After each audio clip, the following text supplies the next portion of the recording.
Alors ce soir, nous allons nous intéresser particulièrement au chapitre 11 de l'évangile de Marc.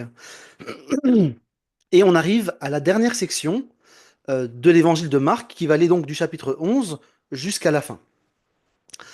À l'exception des quelques derniers versets qui sont consacrés à l'ascension, tout le reste de l'évangile raconte les événements survenus en l'espace de 8 jours. Tous les chapitres précédents, donc de 1 à 10, couvraient une période de 3 ans. Alors on retrouve plus ou moins le même rapport dans chacun des autres évangiles. Ceci démontre quel était pour l'Église primitive l'essentiel du message. On comprend bien que lorsque on a un tiers de l'évangile qui est consacré à la dernière semaine, que effectivement c'est le cœur de ce que les évangiles voulaient transmettre. Et cette dernière section commence avec ce qu'on appelle le dimanche des rameaux. Il reste donc 5 jours à Jésus-Christ pour vivre.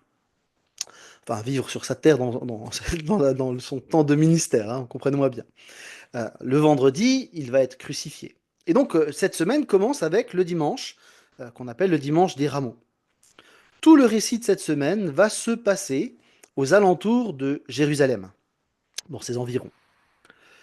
Quand notre texte commence, au chapitre 11, Jésus est à 2 kilomètres de Jérusalem, et comme d'autres pèlerins, Jésus et les disciples se rendent dans la capitale, lieu où se trouve le temple, pour la fête de Pâques.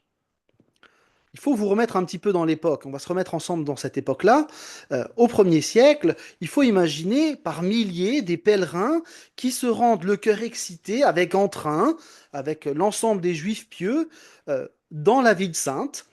Et on considère que la population de Jérusalem, dans ce temps particulier de la Pâque, eh bien, elle est multipliée par 3. Alors évidemment, ça obligeait les Romains à être en alerte. Le préfet qui habitait sur la côte, Césarée-Maritime, venait exprès à Jérusalem, il habitait au palais d'Hérode probablement, pour pouvoir surveiller un petit peu ces mouvements de foule. On avait une garnison renforcée à ce moment-là, et il faut réaliser qu'à l'époque, la Judée est un territoire particulièrement instable. Les historiens parlent de la poudrière judéenne. Alors effectivement, il y a eu bien des soulèvements à l'époque de Jésus, avec des véritables bains de sang, hein. Par exemple, lorsque Jésus était adolescent, on a trace d'une révolte qui a été particulièrement violente. Il y a plusieurs oppositions aux Romains qui existent à l'époque. Il y a les sicaires, il y a les zélotes, il y a des groupes nationalistes variés. Et donc c'est dans ce contexte de tension que va se dérouler la Semaine Sainte, qui va nous intéresser dans les prochaines études bibliques. D'un point de vue théologique, notre chapitre 11 va présenter Jésus sous 3 aspects particuliers. Il va être présenté en tant que Messie roi, en tant que Messie prêtre et en tant que Messie prophète. Ces 3 rôles ne sont pas anodins, parce que le roi, le prêtre et le prophète, ce sont des offices particuliers en Israël.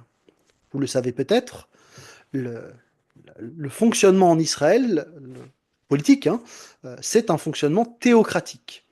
Dans l'Ancien Testament en particulier, on avait donc Dieu qui était le souverain au-dessus de tout le peuple, de toutes les tribus du peuple, et vous aviez 3 médiateurs, le roi, le prophète et le prêtre, qui servaient d'intermédiaire entre Dieu et le peuple. Eh bien, dans notre texte, Jésus va être présenté comme celui qui assume pleinement tous ces rôles. Et la première partie de notre texte, que nous allons maintenant lire, eh bien, le présente comme roi. C'est assez difficile de passer à côté, très honnêtement. Vous allez voir. Lisons donc ensemble maintenant le chapitre 11, les versets 1 à 11.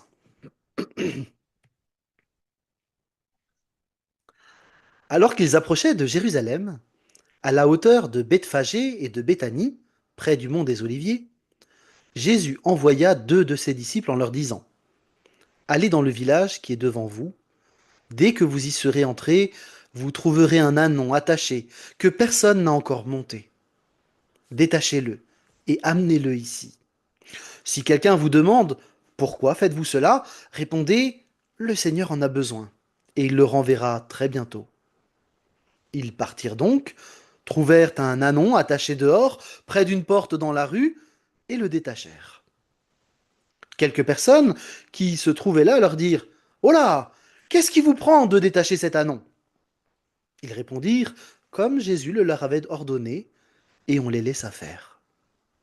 Ils amenèrent l'ânon à Jésus et posèrent leur manteau sur son dos, et Jésus s'assit dessus. Beaucoup de gens étendirent leurs manteaux sur le chemin, d'autres des branches vertes coupées dans les champs.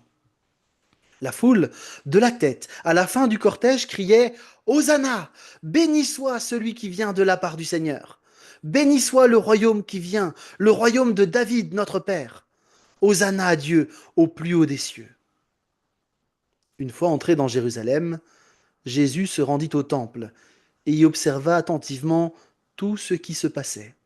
Ensuite, comme il se faisait déjà tard, il quitta la ville avec les 12 pour se rendre à Béthanie. J'arrête là la lecture pour le moment. Dans cet épisode, le Seigneur fait quelque chose qu'il n'avait jamais fait auparavant. Quelque chose qu'il avait même à plusieurs reprises demandé aux autres de ne pas faire pour lui. Il allait permettre à ceux qui le suivaient de manifester publiquement en son honneur. Reprenons maintenant les premiers versets avec les disciples qui vont chercher un ânon. Le texte est très précis.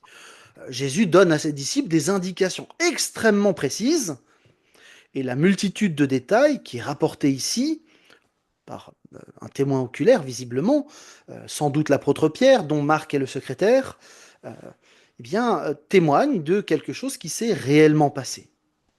En même temps, au-delà de simplement montrer que c'est un témoin oculaire qui rapporte les faits, tout est fait pour indiquer la souveraineté absolue de Jésus-Christ. Le texte nous présente tout simplement l'omniscience de Jésus. Il envoie ses disciples chercher un ânon, à un endroit précis, et tout se passe exactement dans les moindres détails, comme il l'a annoncé. Il y a quelque chose déjà là sur lequel on pourrait s'arrêter un bon moment, sur l'omniscience, le fait que Dieu sait, que Jésus-Christ sait toute chose, de manière très détaillée, jusqu'au positionnement d'un âne dans un village. Il y a de quoi être rassuré quand dans nos vies, parfois, nous-mêmes, on est un peu perdu. Le Seigneur, lui, n'est jamais perdu. Il sait. Il sait exactement toute chose. Alors peut-être vous êtes surpris de trouver un âne et pas un cheval dans cette histoire. Aujourd'hui, les ânes sont considérés comme étant d'humbles bêtes de somme, mais à l'époque, les ânes étaient dignes des rois. Vous avez par exemple dans 1 Roi 33, un roi qui chevauche un âne. En fait, à l'époque, le cheval, c'est la monture des combats, de la guerre. L'âne, c'est la monture royale en temps de paix.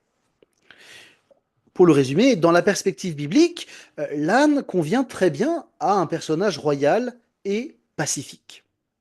On comprend donc que le Seigneur Jésus, en choisissant un âne, eh bien, veut se présenter comme un roi, certes, mais un roi pacifique. Et non pas un roi en guerre ou un roi qui ferait une conquête militaire.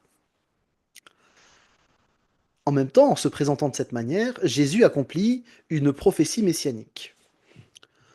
En Zacharie 9, dans l'Ancien Testament, alors c'est pas un texte qu'on lit tous les jours, Zacharie, hein, c'est clair, mais dans Zacharie 9, voici ce qui est écrit. Tressaille d'allégresse aux communautés de Sion. Pousse des cris de joie aux communautés de Jérusalem, car ton roi vient vers toi. Il est juste et sauvé, humilié, monté sur un ânon, le petit d'une ânesse. En accomplissant cette prophétie, Jésus remplit 2 buts. D'une part, il se déclare roi d'Israël et Messie, et d'autre part, il y a un côté polémique, il défie délibérément les autorités religieuses de l'époque. D'ailleurs, cette mise en tension avec les autorités religieuses de l'époque va aboutir au complot officiel qui va conduire à l'arrestation de Jésus, à son arrestation, à son jugement et à sa crucifixion. Les chefs religieux des Juifs avaient décidé de ne pas l'arrêter pendant la fête. Mais Dieu en avait décidé autrement. L'agneau de Dieu devait mourir à Pâques. C'est donc le roi, le roi des rois, qui entre dans toute sa majesté à Jérusalem, entouré d'une foule nombreuse qui l'acclame. Beaucoup de pèlerins qui allaient vers Jérusalem se joignent avec empressement à ce cortège, à cette procession qui proclame Jésus roi, le fils de David venu au nom du Seigneur.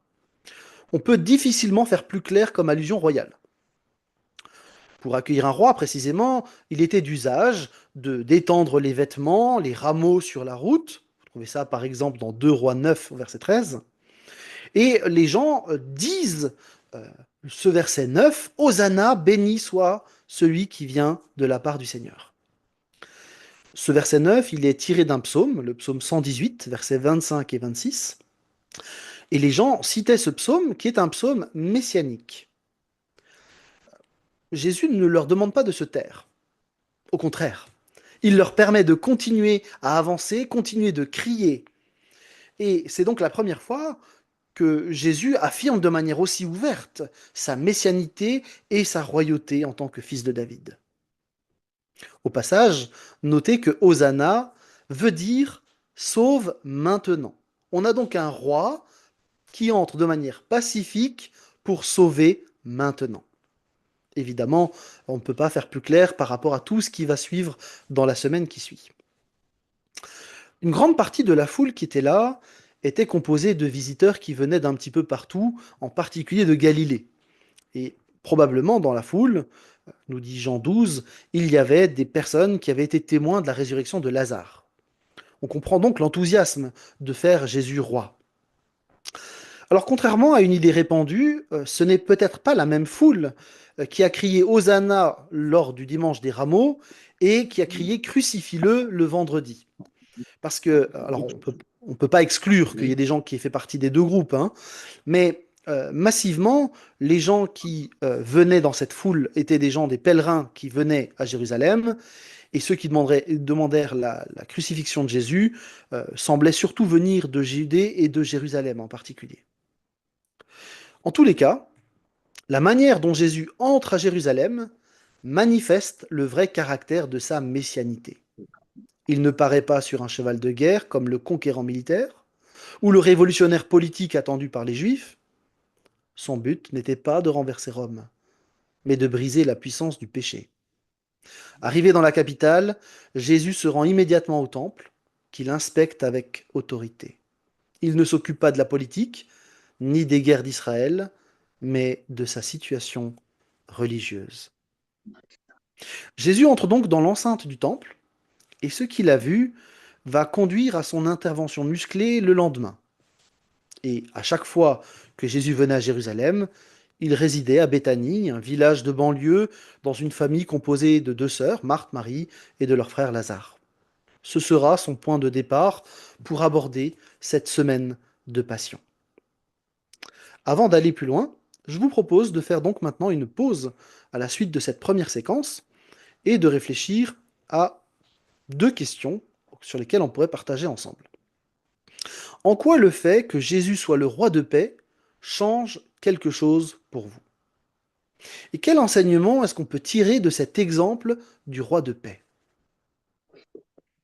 Alors je vous propose là de simplement arrêter le partage et de pouvoir nous discuter ensemble sur ces deux questions ou sur d'autres choses que vous aimeriez discuter. Là, c'est pas possible. En quoi le fait que Jésus soit roi, le roi de paix, change quelque chose pour vous? Est-ce que ça change quelque chose ou pas finalement?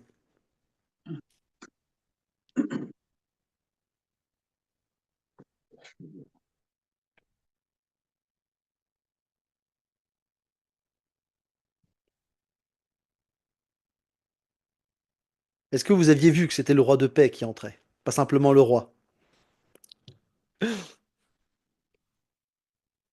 C'est vrai que le peuple d'Israël connaissait les passages dans Isaïe, le prince de la paix qui Hmm. devait venir. Donc, c'est une suite logique pour ceux qui ont reconnu. Oui. Et qu'est-ce que ça change pour nous finalement de savoir que Jésus est un roi de paix et pas un roi conquérant qui entre sur un cheval de guerre? Qu'est-ce que ça peut changer dans notre perspective? Il n'impose rien. Hmm. Oui, clairement.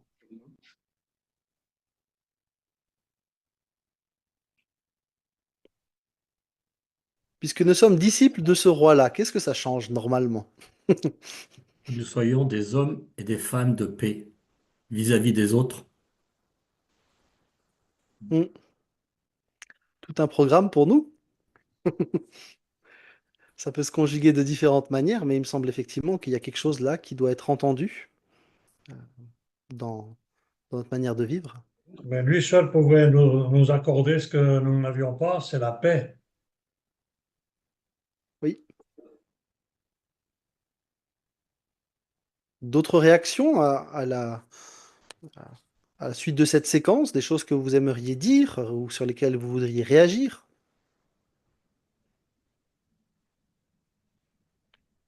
Le fait qu'il soit un roi de paix, ça a aussi à mettre avec Matthieu 28 où il nous dit Je suis moi-même avec vous chaque jour. Et en fait, le fait de savoir que c'est pas un roi guerrier, mais un roi de paix, ça nous rassure. Parce que juste avant, il a aussi été dit J'ai reçu tout pouvoir dans le ciel et sur la terre. Donc en fait, il est venu pour apporter la paix, quoi. C'est pas, il n'est pas vu comme un chef de guerre, quoi. Et Oui. moi, ça m'encourage par rapport à l'actualité, par rapport à tout ça, quoi. Hmm. D'ailleurs, comment Jésus se présente quand il se présente à ses disciples euh, à chaque fois qu'ils ont peur, à chaque fois qu'il est absent? Il a une phrase assez typique quand il se présente à eux. Oui, il leur dit paix vous soit ou la paix soit avec vous. Hmm. Mais Ne craignez peut-être pas. aussi, moi je suis N'ayez pas peur. un peu interpellé par le fait que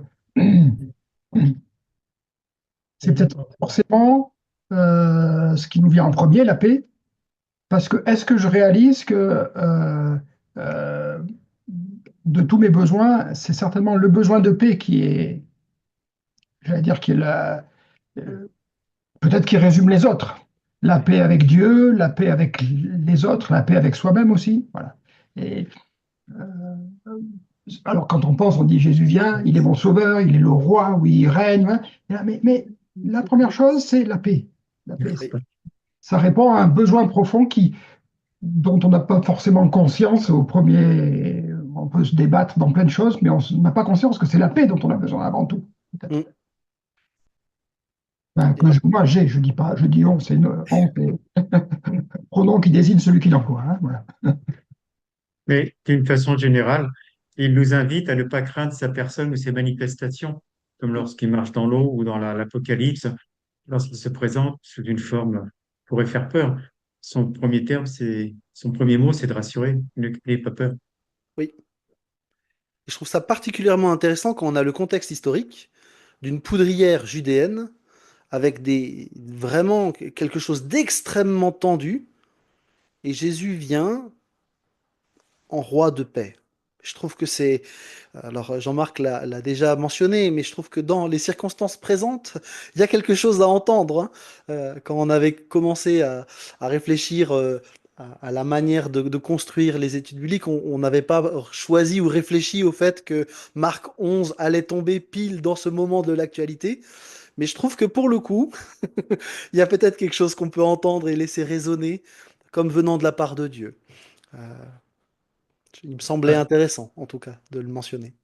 Et en Matthieu, il développe la prophétie de Zacharie, ce qu'il dit, ton roi vient à toi plein de douceur, Mm. monté sur un anneau. Oui, Dans Philippiens, l'apôtre Paul dit le Dieu de paix qui surpasse toute intelligence gardera vos cœurs et vos pensées en Jésus-Christ. Mm. Ça, c'est une parole à retenir. Oui, absolument. Et du coup, lorsque nous sommes disciples de ce roi-là, de ce roi de paix, eh bien, on peut rester en paix, nous aussi, quelles que soient les circonstances, parce que ce roi, c'est lui qui a le dernier mot dans l'histoire. C'est lui qui règne. Et il est absolument souverain. Et donc, quelles que soient les guerres, les bruits de guerre, les crises, etc., tout ce qu'on peut entendre en continu dans les médias, euh, eh bien, on peut avoir cette certitude que le Seigneur, lui, règne, veille, et que en lui, nous avons notre paix pour l'éternité. Et il y a quelque chose d'extrêmement rassurant. Et ce tableau qu'on vient de voir avec ce texte est rassurant de ce point de vue, je trouve, et doit nous encourager en tant que chrétiens. Il est certainement seul capable de donner la paix. Aujourd'hui, on parle de paix, mais personne ne peut donner la paix, Mm. une véritable paix en fait. Oui. Et même les incroyants le savent quelque part, je pense. Et puis on peut avoir des notions de paix tout à fait relatives, hein, Oui. quand il y a des personnes actuellement qui veulent faire la paix, mais on comprend bien que Mm. ce sont des paix qui sont très discutables, pour le moins. Un peu plus une armistice, quoi. Est-ce que quelqu'un d'autre va encore réagir? Sinon, je vous propose de continuer, mais peut-être quelqu'un va Mm. encore réagir une fois. Donc, ok. Alors, je vous propose. Oui, vas-y. Allez-y, allez-y. Oui, alors, je travaille avec les étudiants et je trouve que surtout cette génération étudiante est remplie d'angoisse. Je pense que j'ai pas vu pareil. Même moi, je peux avoir des saisons d'angoisse, mais de plus en plus, les jeunes souffrent de cela. Du coup, je trouve ce message que Jésus soit le roi de paix soit très pertinent et de l'actualité pour les jeunes d'aujourd'hui. Bon, pour tout le monde, même à cette époque, c'était tendu, comme tu as dit. Euh, mais aussi, ce qui m'interpelle, c'est que la paix n'est pas un état à rechercher, mais la paix est une personne. Et c'est dans la règne, c'est avec le royaume de Jésus Mm. que lui est la paix. Ouais. Oui, absolument. Merci pour cette intervention.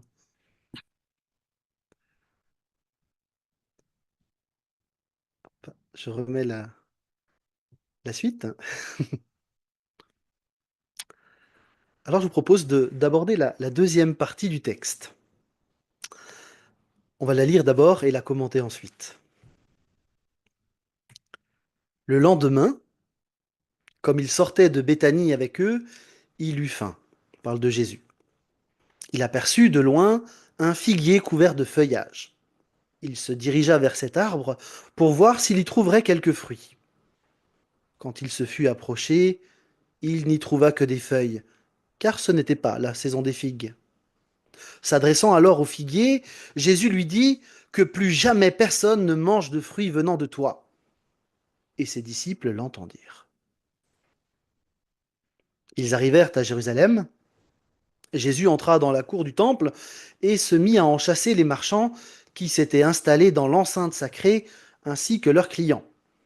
Il renversa les comptoirs des changeurs d'argent, ainsi que les chaises des marchands de pigeons. Il ne laissa personne transporter des marchandises dans l'enceinte du temple. Puis s'adressant à tous, il les enseigna en disant: N'est-il pas écrit, on appellera ma maison une maison de prière pour tous les peuples? Mais vous, vous en avez fait un repère de brigands.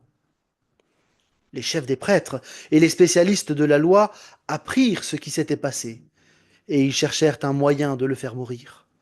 En effet, ils craignaient son influence, car son enseignement faisait une vive impression sur la foule.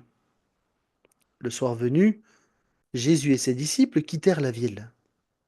Le lendemain matin, en passant par là, ils virent le figuier. Il avait séché jusqu'aux racines. Pierre, se souvenant de ce qui s'était passé, dit à Jésus: Maître, regarde le figuier que tu as maudit, il est devenu tout sec. Jésus répondit: Ayez foi en Dieu. Vraiment, je vous l'assure, si quelqu'un dit à cette colline: Soulève-toi de là et jette-toi dans la mer, sans douter dans son cœur, mais en croyant que ce qu'il a dit va se réaliser, la chose s'accomplira pour lui. C'est pourquoi je vous le déclare, tout ce que vous demandez dans vos prières, croyez que vous l'avez reçu, et cela vous sera accordé.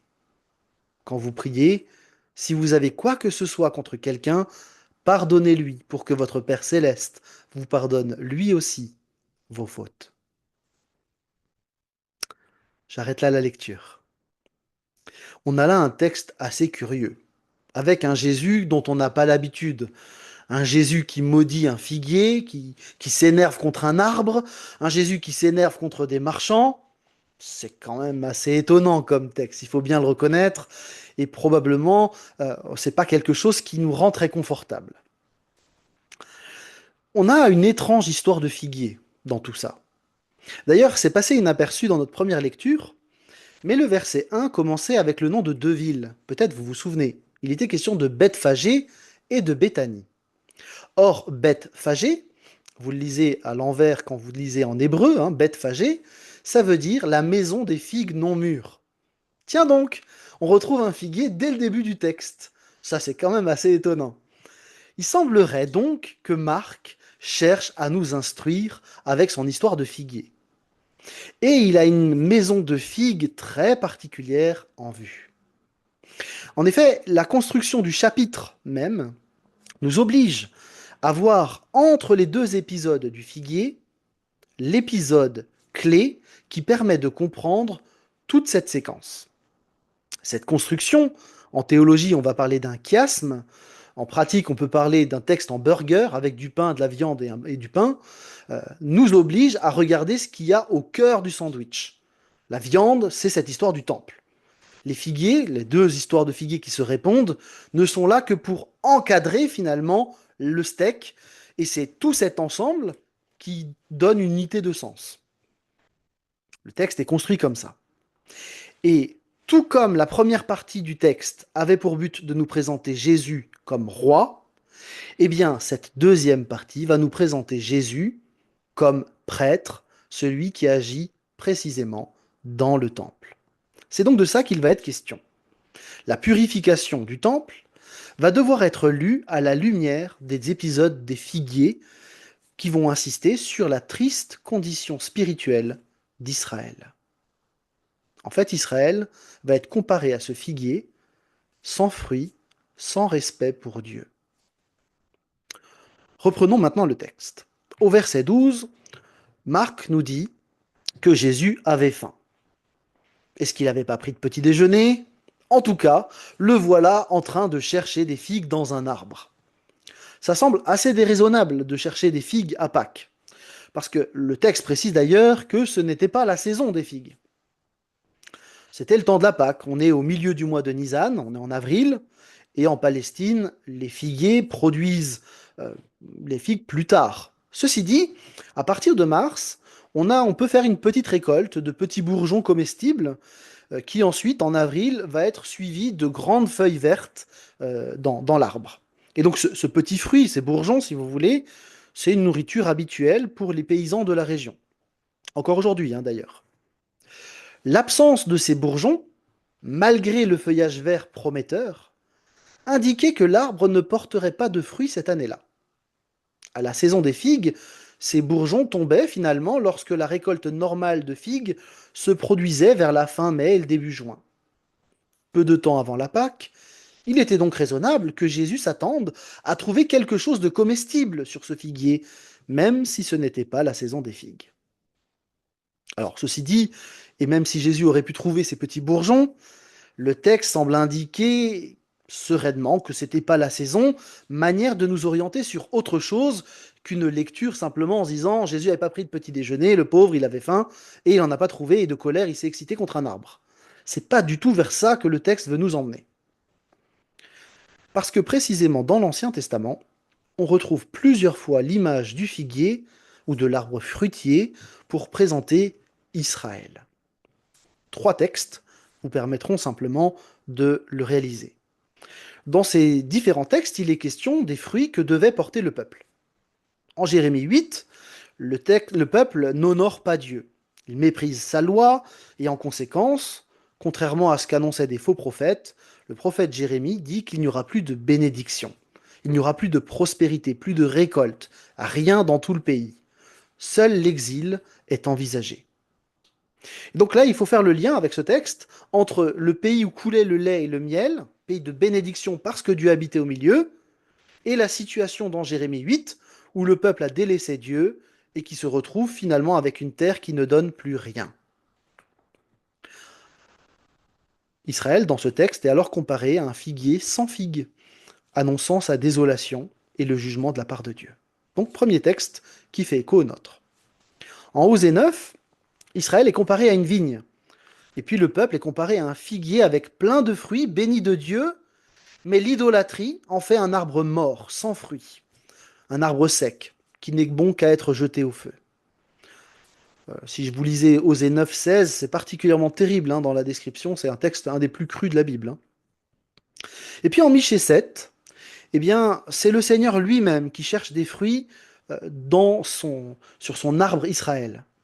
Il veut trouver au moins une figue qui représenterait au moins un homme fidèle à l'Éternel, un seul homme droit. Mais il n'en trouve aucun. Et l'arbre va donc devoir être brûlé. C'est probablement à ce texte de Michée 7 que notre texte dans Marc fait particulièrement allusion.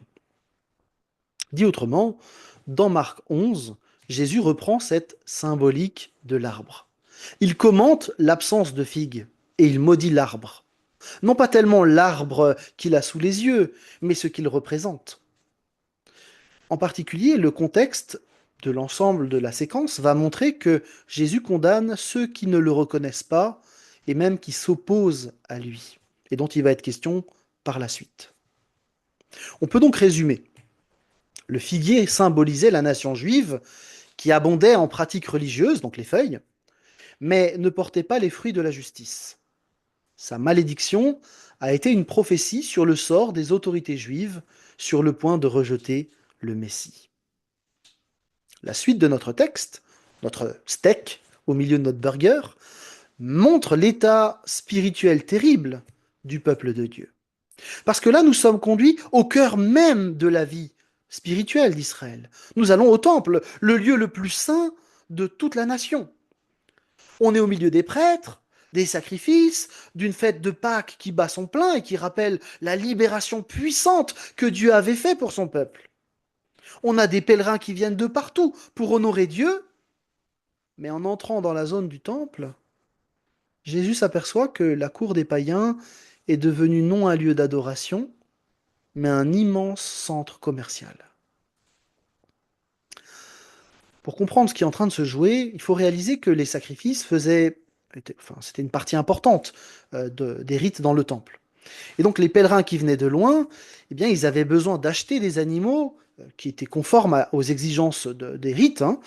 Et donc les Sadducéens qui contrôlaient le temple, qui contrôlaient tout le sacerdoce, toute la structure, le système des sacrifices, eh bien, ils avaient un intérêt particulier à centraliser les transactions sous leur supervision. Ça leur permettait de garantir que seuls des animaux rituellement purs pouvaient être sacrifiés, mais surtout, ça leur permettait de récupérer des taxes à l'intérieur du temple. Parce que les Sadducéens, ils avaient le droit de prendre des taxes sur tout ce qui se faisait dans le temple. Flavius Joseph rapporte dans ses textes en tant qu'historien que le grand prêtre et sa famille tiraient profit très largement des activités à l'intérieur du temple. Certains historiens avancent même qu'au départ, la vente des animaux se faisait principalement sur les marchés de Jérusalem. Alors le marché aux animaux, il était à l'extérieur même de la ville. Et que progressivement, cette partie de l'activité va être déplacée dans la cour du temple. Et les Sadducéens avaient flairé la bonne affaire. Les changeurs de monnaie aussi. Et tout le monde s'était positionné là. Tout le monde était taxé par les Sadducéens pour faire aussi du commerce. Donc beaucoup de marchands et puis des changeurs de pièces. Parce qu'il fallait échanger les devises étrangères contre les seules pièces utilisables dans le temple. Parce que dans le temple, on n'acceptait pas de l'argent étranger. Sur les pièces de monnaie étrangère, vous aviez des représentations de divinités étrangères, et ça, c'était inacceptable dans le temple de Jérusalem. Donc il fallait changer les pièces à l'intérieur contre ce qu'on appelle le shekel tyrien, qui était donc dans un argent, avec un argent assez fort, 94% d'argent sur la pièce, et ça, c'était quelque chose qui, du coup, permettait de faire des transactions dans le temple. Évidemment, le taux de change était avantageux pour les Sadducéens, là aussi. Bref, vous comprenez que ce marché religieux était installé dans la cour des non-juifs, l'endroit même où les juifs auraient dû déployer une activité missionnaire intense pour témoigner de Dieu. La cour des non-juifs aurait dû être un lieu de prière, ils en avaient fait un lieu de commerce.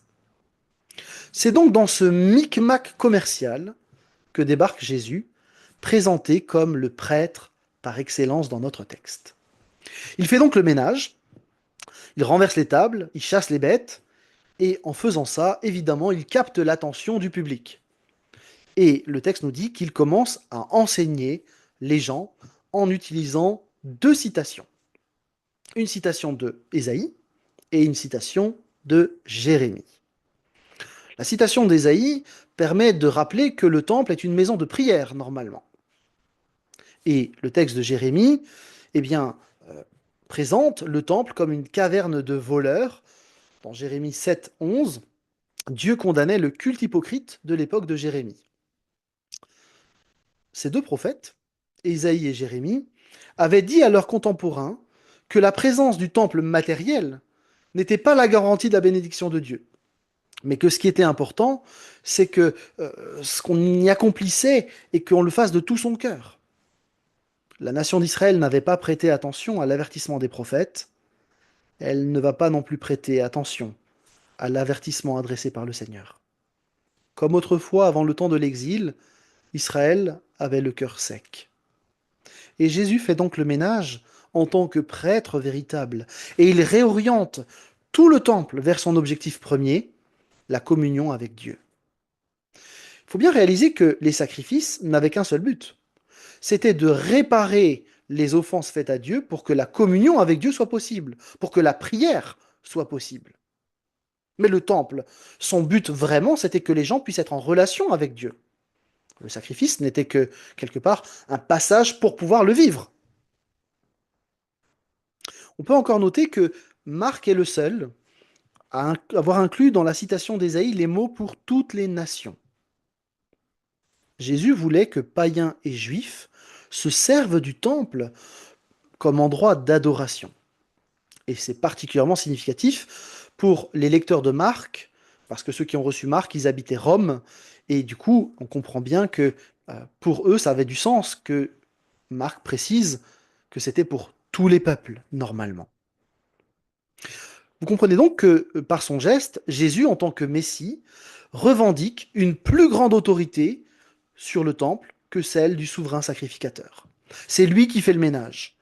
Et dans sa prise de parole, Jésus compare les prêtres et toute l'organisation sacerdotale à une sorte de méga mafia qui gère une caverne de voleurs. C'est peu flatteur, et on comprend donc que ces chefs réagissent. La procession dans la ville, un petit peu plus tôt, avait fait réagir les pharisiens et les docteurs de la loi, à cause de cet homme qui se prenait pour le Messie roi. Et là, l'évacuation du temple et l'enseignement qui a suivi a franchement dû énerver les Sadducéens qui ont reçu cette critique acerbe et violente, mais justifiée. Et donc, du coup, tout le monde commence à chercher de manière beaucoup plus forte un moyen de le faire mourir. Ce soir-là, on est lundi soir. Jésus et les 12 quittent Jérusalem et se rendent donc probablement à Béthanie. Notre texte précise que le lendemain matin, comme Jésus et les disciples repassent par le même chemin pour aller à Jérusalem, ils voient le même figuier complètement sec. Jésus ne commente pas l'événement. Plusieurs pensent que c'est une illustration frappante du jugement imminent de Dieu sur Israël. Et en même temps, on se rend compte qu'une alliance nouvelle se dessine et que Marc commence à esquisser avec l'inclusion des païens dans la citation d'Ésaïe, en disant que le jugement va tomber. Mais le jugement va d'abord tomber sur Jésus-Christ lui-même. Parce que la communion avec Dieu n'était pas possible sans sacrifice.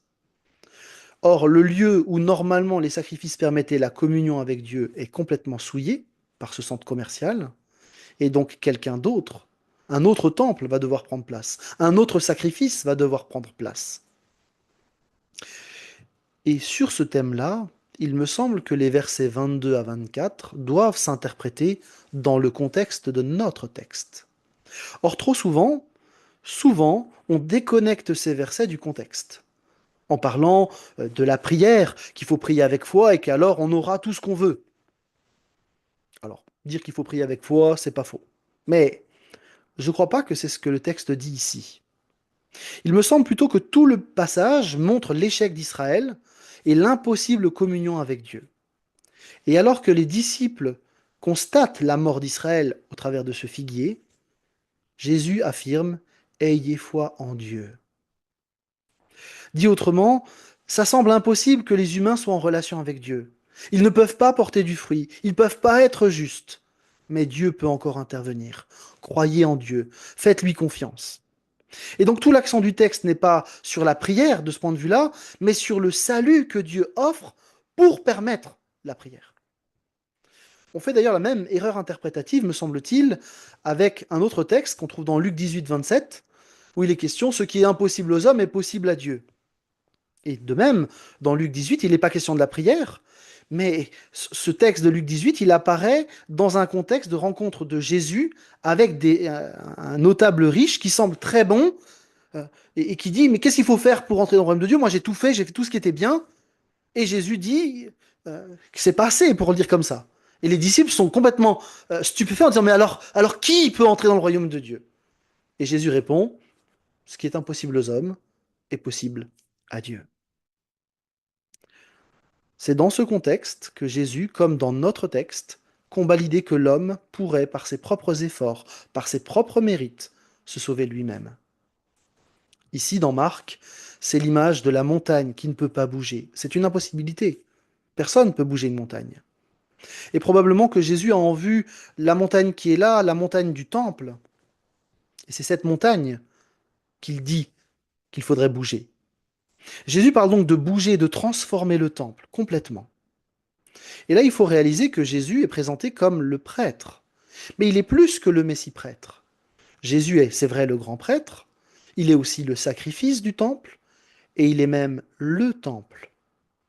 Jésus donc se présente ici comme la récapitulation parfaite de tout le système que le temple faisait. D'ailleurs, Jésus dira, « Détruisez ce temple, je le rebâtirai en 3 jours ». Il se présente comme celui qui remplace tout le système du temple. C'était impossible pour les hommes, Jésus l'a fait. Ainsi, la foi en Dieu, qui a permis de dessécher cet arbre, qui peut renverser les montagnes, et en particulier la montagne du temple, eh bien Dieu peut tout accomplir. L'enjeu dès lors, c'est de croire en Dieu et de ne pas faire ce qu'ont fait les responsables du peuple juif, rejeter le Messie. C'est en lui, en Jésus, qu'on peut trouver la véritable communion avec Dieu, qu'on peut lui parler, qu'on peut alors faire des demandes. Parce qu'en Jésus, la relation est maintenant possible. C'est en lui que nous pouvons prier et plus nécessairement au temple. C'est lui l'intermédiaire parfait entre Dieu et les hommes. Donc Jésus, dans cet épisode, ne fait pas que nettoyer le temple. En fait, il le transforme véritablement, pour que vous et moi, on puisse être en relation avec le Père, prier. Prier en toute liberté, grâce à celui qui a tout accompli. Et en même temps, être en relation avec Dieu implique aussi de vivre d'une certaine manière, ce que le verset 25 indique. Puisque nous avons été pardonnés par Christ, mis en relation avec Dieu, cela doit aussi changer notre manière de vivre. Je vous propose, après cette longue intervention, de faire une pause. Notre 3e partie sera plus courte, mais de prendre le temps de réfléchir à ces questions. En quoi le fait que Jésus soit le prêtre par excellence change quelque chose pour vous? En quoi le fait de réaliser que la montagne du temple a bougé et a été remplacée par Christ est source d'encouragement pour nous? Je vous laisse réfléchir à ces questions et puis on peut partager ensemble.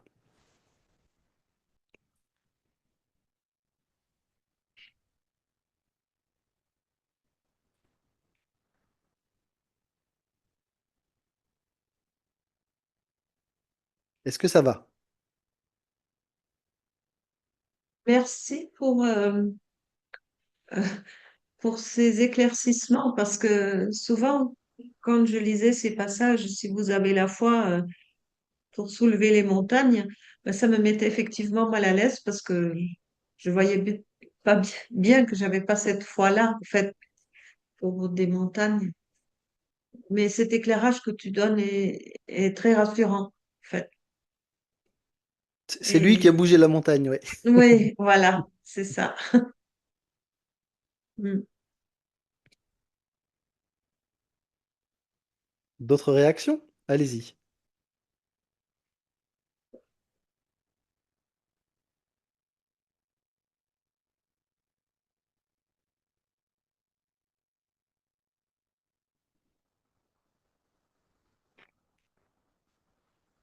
Ça vous laisse sans voix? Ou je vous ai endormi peut-être?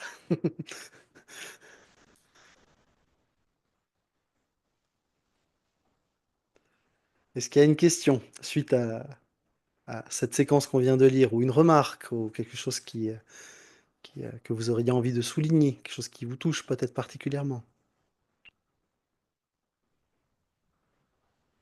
En tout cas, moi, Bah, j'apprécie parce que c'est pardon. la première fois que j'entends cette interprétation sur le figuier, sur ces prières dont parle Jésus. Ça donne un super éclairage.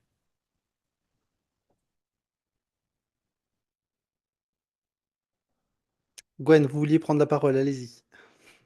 Oui, bah, je voulais aussi parler du figuier parce que enfin, j'avais lu plusieurs fois cette histoire et j'avoue qu'à chaque fois j'étais un peu perdue. Je comprenais pas trop justement la colère de Jésus contre ce figuier.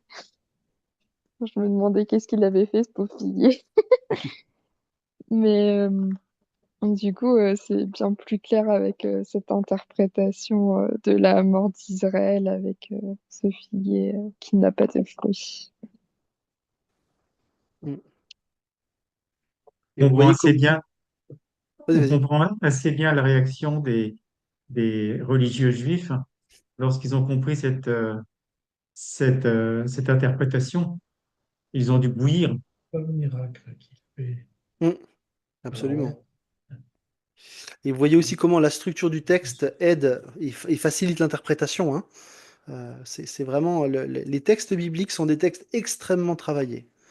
Les auteurs bibliques, ils n'avaient pas de papier à perdre, et donc ils ont vraiment travaillé leur texte, parce qu'on ne pouvait pas acheter des ramettes de papier à Super U, hein. Donc du coup, quand ils écrivaient quelque chose, ils avaient vraiment travaillé leur texte, et on a des trésors, hein, dans la parole. au sujet du figuier, c'est le seul miracle qu'il fait à l'envers. On peut le dire comme ça, effectivement. Parce que tous les autres miracles qu'il a fait, c'était dans le bon sens. Intéressant. Merci pour la remarque, je note.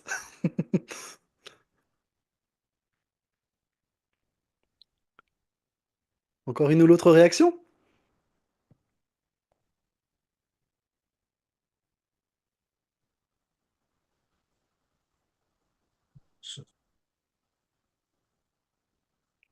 Ok. Eh ben, je vous propose alors d'aller vers la troisième séquence.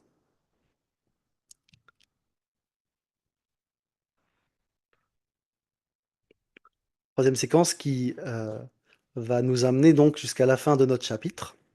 Et on va lire donc les versets 27 à 33. Ils retournèrent, donc Jésus et les disciples, à Jérusalem.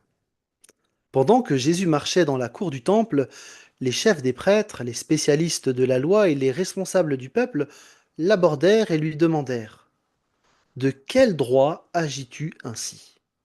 Qui t'a donné le droit de faire cela? Jésus leur répondit: J'ai aussi une question à vous poser, une seule.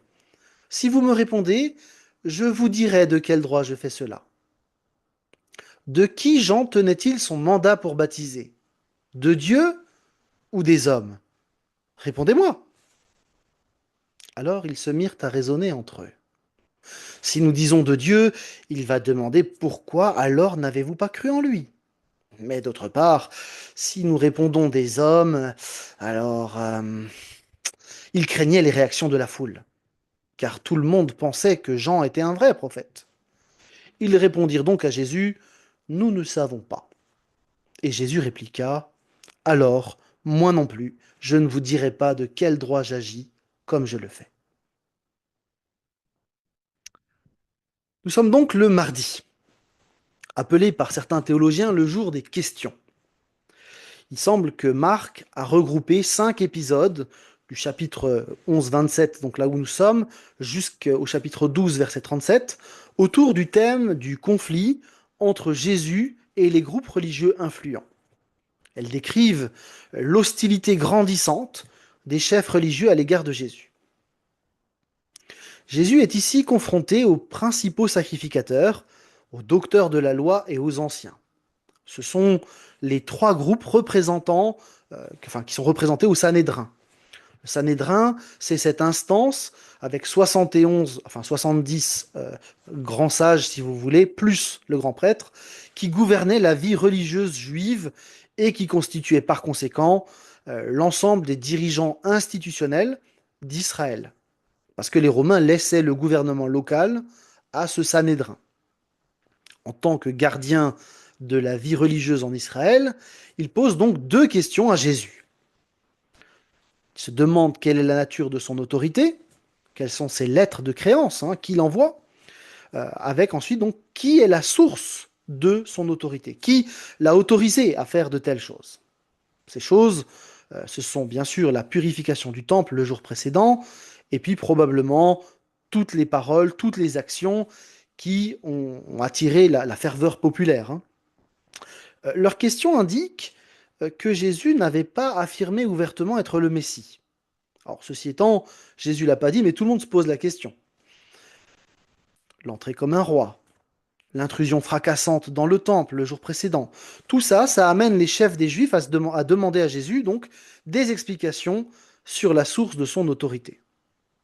S'il avait agi en qualité de Messie, il aurait dû, d'après les Juifs de l'époque, il aurait dû s'attaquer d'abord aux Romains et pas aux Juifs. Là, il y a quelque chose qui... ça marchait pas pour eux. Et donc, pour répondre à ces questions extrêmement pertinentes, Jésus va utiliser une technique très commune parmi les rabbins.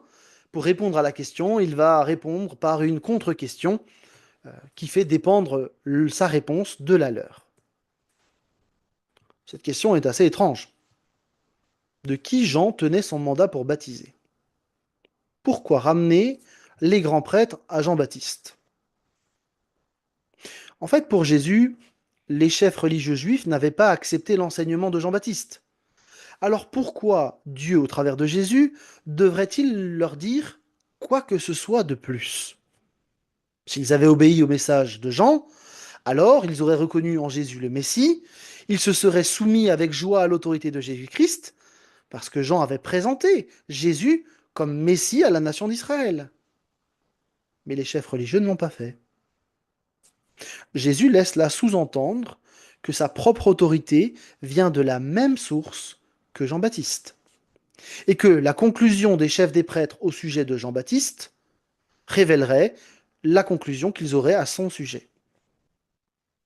Cette question, très bien tournée, place les chefs religieux devant un dilemme. S'ils répondent du ciel, de Dieu, ils s'incriminent eux-mêmes, parce qu'ils n'auraient pas cru en Jean, ni soutenu son ministère, et donc ils sont discrédités en tant que responsables spirituels. Ils seraient forcés de reconnaître aussi que Jésus vient de Dieu aussi. Cette réponse, même si elle est vraie, leur semblait inacceptable, parce qu'ils ne voulaient pas croire.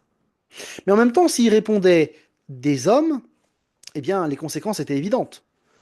Parce que s'ils renient que Jean est un prophète, ils vont se discréditer eux-mêmes, parce que tout le monde pense que Jean était un prophète. Pile, tu perds, face, tu gagnes pas. Pas évident de trancher dans ces circonstances. À nouveau, Marc explique qu'il craignait le peuple.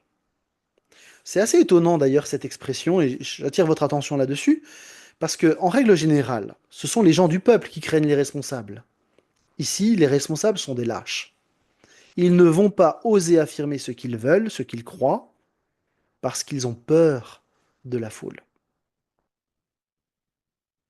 Du coup, puisque aucune des options n'est acceptable, ils vont plaider l'ignorance pour essayer de sauver la face.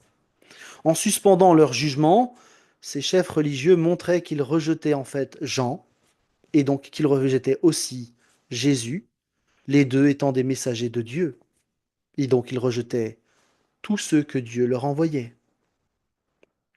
Il y a peut-être pour nous ici à réfléchir sur cette lâcheté des humains quand il s'agit de prendre position.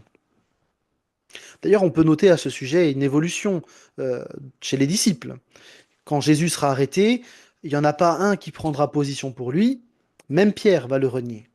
Mais après la résurrection, ces mêmes disciples vont témoigner avec audace jusqu'au bout du monde. À l'inverse, les chefs religieux vont rejeter Christ, et ils vont le rejeter à la crucifixion, et ils vont chercher à masquer la résurrection. En fait, tout notre texte est en train de montrer que les chefs religieux ne valaient pas mieux que leurs ancêtres. Ces ancêtres qui avaient rejeté et tué les prophètes. De la même manière, Jésus va être rejeté et méprisé comme les prophètes. C'est d'ailleurs ce que Jésus va souligner dans la parabole suivante. Mais pour ne pas spolier dans 2 semaines, on va s'arrêter là, en redisant simplement que Jésus, tout au long de ce texte, est présenté comme le vrai roi, le vrai prêtre, le vrai prophète. Ce chapitre présente donc le Messie dans toute sa splendeur, dans la récapitulation de tous les rôles de médiateur entre Dieu et les hommes. Les chefs des prêtres ont tout ce qu'il faut pour croire. Malheureusement, ils ne le reconnaissent pas. Je ne vais pas faire plus long pour qu'on puisse encore avoir un petit temps de discussion, mais j'aimerais vous faire réfléchir et réfléchir avec vous à cette question. Comment est-ce qu'on peut expliquer le fait que Jésus soit rejeté comme ça, alors que les chefs ont tout pour voir? Et finalement, qu'est-ce qui bloque les gens aujourd'hui pour le reconnaître comme Messie?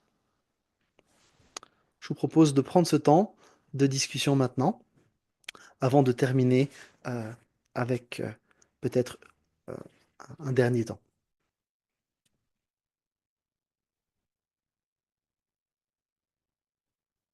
Est-ce que vous avez des explications?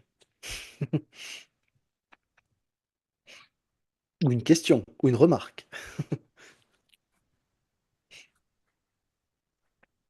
Bah, je pense que c'est pas facile de dire euh, enfin, que tout ce que tu as enseigné ou que tu as appris aux autres, bah, en fait, enfin, ça change et qu'il y a enfin, il y a Jésus, donc le Messie, qui est venu pour bousculer tout ça Mm. et de l'assumer enfin, en tant que grand prêtre, j'imagine que ça devait être très compliqué à dire, ah bah, j'ai tort en fait. Oui. C'est certain que là, il y a quelque chose qui vient toucher au plus profond de l'orgueil de l'être humain. Et on peut critiquer le grand prêtre, hein, mais très honnêtement, je ne vaux pas mieux, hein. Il y a vraiment, effectivement, et je pense que tu as raison de le souligner, Gwen, il y a quelque chose qui vient nous heurter profondément et qui a heurté profondément ces responsables du peuple, ouais, clairement.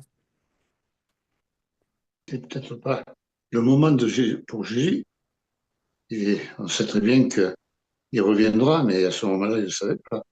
Et il pensait que Jésus allait délivrer des Romains, si c'était le Messie, et comme il l'a pas fait, c'est pas le Messie. Oui. Et Dieu les a pas aidés. Il n'a pas essayé de les convaincre par lui-même. Mm, mm, mm. Il y avait des attentes qui effectivement étaient en décalage avec ce que Dieu avait prévu. Et en fait, c'est vrai, ils attendaient un messie politique, hein, quelqu'un qui allait taper sur les Romains. Et il y avait une fausse idée de qui allait être le messie. Et ils ont pas réussi à le reconnaître, ouais, effectivement. Et on a parfois des fausses idées de Dieu, hein, de cette manière-là, hein. Alors, on a tous acheminé, et le texte biblique nous aide à re-questionner des choses que l'on croyait parfois sur Dieu et qui sont pas toujours justes, en fait. On peut parfois se faire des images faussées. Donc, ouais, merci Roger pour cette. Ça, Ouais, vas-y. ça explique peut-être aussi cette réticence quand les gens, quand on leur présente un Dieu dans sa justice, qui demande la repentance et voilà, ça cadre pas avec ce que, comme tu dis, ce qu'on s'imagine du bon Dieu. Mm. Oui, et c'est vrai que quand on parle de Dieu, pour nous, c'est assez clair parce qu'on connaît la Bible, mais quand on dit Dieu dans la rue, les gens ont plein de représentations, un peu comme ce Messie faussé. Et peut-être ça vaut la peine de présenter le Dieu qui se révèle au travers du texte biblique que les gens ne connaissent en fait probablement pas. Et donc là, il y a peut-être quelque chose à réfléchir, effectivement. Merci pour cette piste, oui. Jésus qui se présente au début du chapitre comme ce roi de paix va totalement bouleverser la donne, hein, de façon progressive dans ce chapitre. Il va bouleverser les traditions. Et moi, c'était la même chose dans ma vie. Lorsque j'ai rencontré Jésus, c'était le roi de paix. Mais il a amené un bouleversement terrible dans ma vie, dans mes préconçus, dans mes traditions, enfin, même dans mes théories. Il a Mm. tout bouleversé. Et c'est pourtant le Dieu de paix. Oui, oui, c'est vrai. Merci pour cette réflexion. C'est vrai, hein, c'est tout à fait juste, effectivement. C'est paisible, mais ça ne veut pas dire qu'il se passe rien. Mm. C'est vrai. Moi, ce qui me frappe, c'est comme on voit la tension avec le peuple, comme quoi les autorités religieuses avaient peur du peuple. Et je pense que cette peur, elle y est encore aujourd'hui. La pression du monde, la pression de la foule, doit empêcher certains ils ont peur de suivre Christ parce qu'ils ont peur de cette pression aussi qu'ils ont autour dans leur famille ou dans leur travail. Mhm. Ouais, oui, ça peut jouer, effectivement, aussi. Mm. Et quand on parle aux autres du Seigneur et qu'ils ne comprennent absolument pas, ils ne comprennent rien, et ils nous prennent pour des imbéciles, hein, des doux rêveurs, et ils nous plaignent. Mais c'est Mm. pas eux, c'est eux qui sont à plaindre, c'est pas nous, Mm. parce qu'ils n'ont pas choisi le bon côté. Ouais. Et c'est vraiment dommage, parce qu'une grande majorité des hommes actuellement se perdent. Mm. Et beaucoup, en tout cas en France, pensent le connaître parce qu'ils ont, alors certains ont une idée qu'ils ont reçue d'un Dieu, et en fait souvent les gens ne savent pas en fait de quoi ils parlent exactement. Ils ont juste des idées préconçues, et c'est assez intéressant quand on a l'occasion de discuter un peu plus profondément de l'espérance chrétienne, de ce que l'on croit réellement de qui est Jésus-Christ. Tout d'un coup, les gens ils disent, mais ça, en fait, j'avais jamais entendu ce discours-là, j'avais jamais compris ça. Et ça interpelle effectivement quand ils peuvent entrer peut-être de manière plus directe avec Dieu aussi.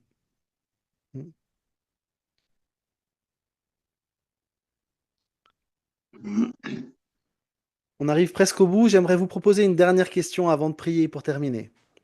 J'aimerais vous demander en une phrase ce que vous retenez de ce texte, ce qui vous touche dans ce qu'on a vu ce soir. Et peut-être si plusieurs veulent bien simplement dire ce qui les a marqués ce soir avec ce texte.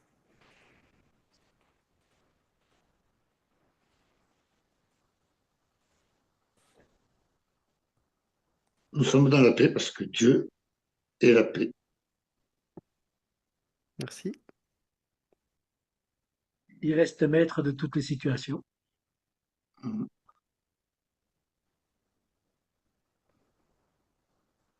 Par ailleurs, il dit qu'il n'est pas venu apporter la paix, mais l'épée. Mm. Mais pourtant, il est la paix. Mais oui. Il est omniscient, c'est tout d'avance. Mm.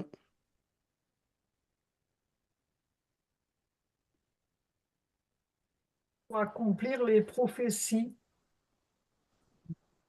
Oui. Unité de sens avec l'histoire du figuier qui prend en sandwich le temple nettoyé. Mm. Un Jésus tellement humain et tellement divin. Mm.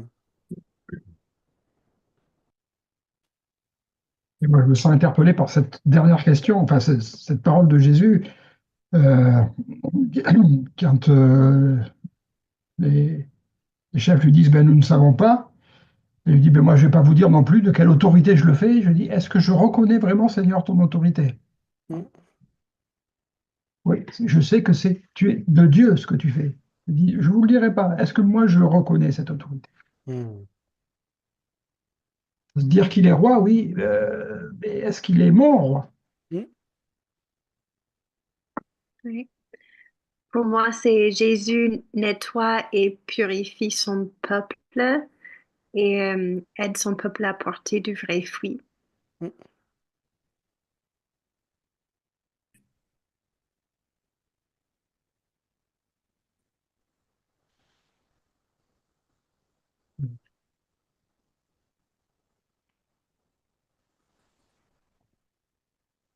Je veux frustrer personne. C'est encore une personne qui veut dire quelque chose?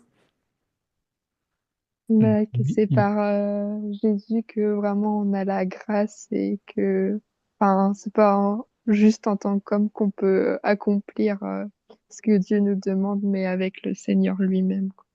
Hmm. J'ai envie de dire qu'il valait mieux être cep, puisque Jésus est le cep, plutôt que figuier. Et puisque le cep, Ça. l'image du cep me dit, sans moi, vous ne pouvez rien faire. Hmm.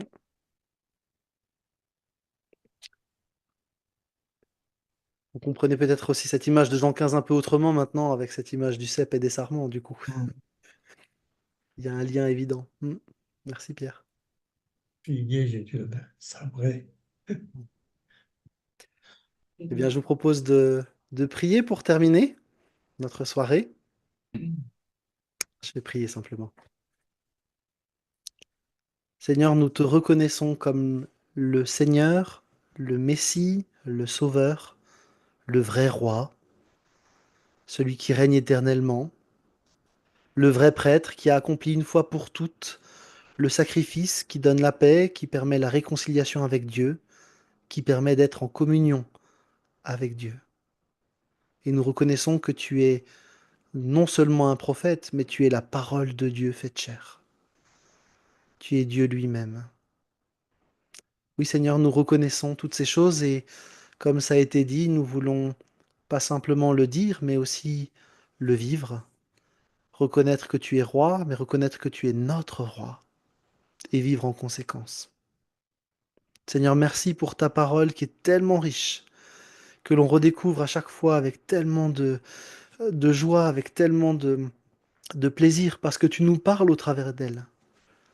Nous te prions, Seigneur, les uns pour les autres, en te demandant que tu nous donnes ta paix dans les circonstances de vie que chacun peut vivre, mais aussi dans ce contexte particulier qui peut parfois être troublant.